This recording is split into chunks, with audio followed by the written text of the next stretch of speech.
देखिए, आज हम आपको इकोनॉमिक्स के बहुत इम्पोर्टेंट टॉपिक बर्गसन सैमुअल्सन का सामाजिक कल्याण फलन बताने वाले हैं। ये क्या बताता है? ये बताता है सामाजिक कल्याण के बारे में कि ये कहता है कि जो फंक्शन है वो समाज की, सोसाइटी की जो इंडिविजुअल यूटिलिटीज़ होती हैं उनका मूल्यांकन करता है।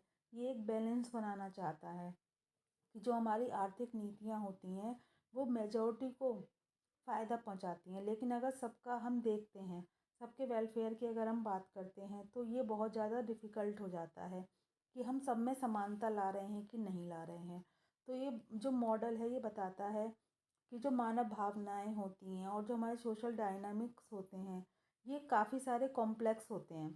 तो उनमें क्या है कि सभी लोग जो है खुश नहीं हो सकते और सभी को हम पर्याप्त मात्रा में जो है खुशी प्रदान नहीं कर सकते। उनका हम सभी का समाज का सामाजिक रूप से यानी कि पर्याप्त रूप से हम उनका कल्याण नहीं कर सकते हैं।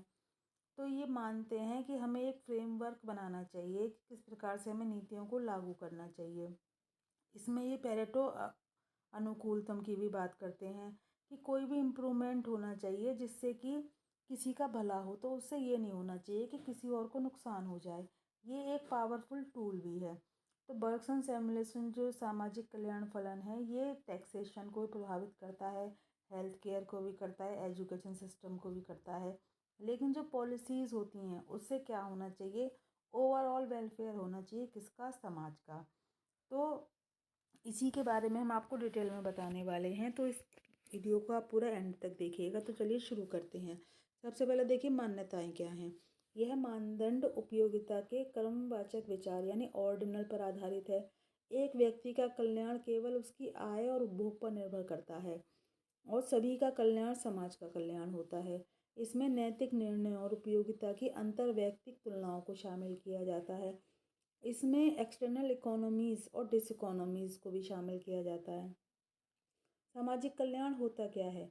सामाजिक कल्याण बताता है कि समाज का कल्याण सभी व्यक्तियों के वस्तुओं और सेवाओं के उपभोग पर निर्भर करता है। इसीलिए सामाजिक कल्याण फलन समाज के कल्याण का क्रमबद्ध सूचकांक भी होता है। इसमें नैतिक निर्णयों को स्पष्ट रूप से शामिल किया गया है। सभी व्यक्तिगत उपयोगिताओं को जोड़कर सामूहिक उपयोगिता फनल यानी कलेक्टिव यूटिलिटी फंक्शन प्राप्त किया जाता है। जैसे देखिए दे रखा है ये डब्ल्यू यानी कि वेलफेयर, सोशल वेलफेयर। इसमें फंक्शन किसका है? सबकी यूटिलिटीज़ का। U1 U2 U3 ऐसे ही आगे चलते चले जाएंगे। मतलब ये लोगों की जो है उपयोगिताएं हैं। और जिन व्यक्तियों का समूह लिया गया है वह निष्पक्ष होना चाहिए तथा उनके निर्णय पर आधारित समाज कल्याण का फलन समाज के अन्य व्यक्तियों को स्वीकार होगा अगर हम जिनको ले रहे हैं उनके प्रति हम अनबायस्ड हैं। बर्गसन, सैमुअल्सन, टिंटनर आदि के द्वारा सामाजिक कल्याण फलन का निर्माण इन्हीं मूल्यगत निर्णयों के आधार पर लिया गया है। किसी एक व्यक्ति के निर्णय यदि लिए जाएंगे तो प्रॉब्लम आ सकती है। ये बता रहे हैं कि आज की दुनिया में जो अधिकांश राज्य हैं यहाँ पे क्या है? डेमोक्रेसी है, प्रतिनिधि सरकार होती है।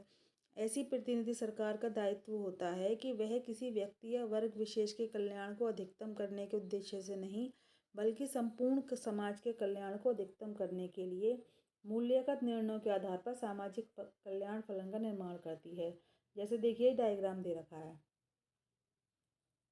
इसमें क्या दे रखा है? वेलफेयर दे रखे हैं W1 W2 W3 W4 और एक्स अक्ष पर हमारे ए की उपयोगिता और वाई पर बी की उपयोगिता दे रखी है।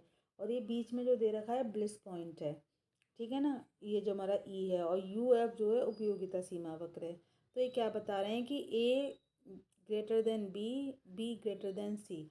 तो अधिक वरीयता दे रहा है तो स्पष्ट है कि ए को सी से अधिक वरीयता प्राप्त होनी चाहिए।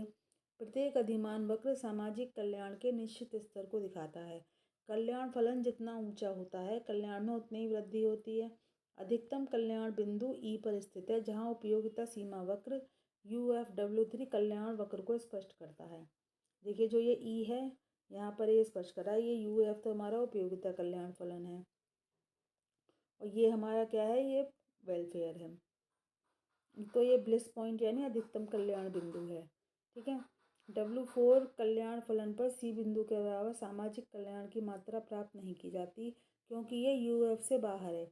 इसी प्रकार W1 जो है ये प्राप्त हो सकते हैं, क्योंकि समाज नहीं चाहेगा, क्योंकि ये नीचा है। और जो ई है यही हमारा बेस्ट हमारा रहेगा, क्योंकि W4 को हम नहीं ले सकते, क्योंकि ये हमारे यूटिलिटी से ऊपर जा रहा है, और ये जो W1 W2 है नीचे जा रहा है, तो केवल W3 जो है वो सूट कर रहा है।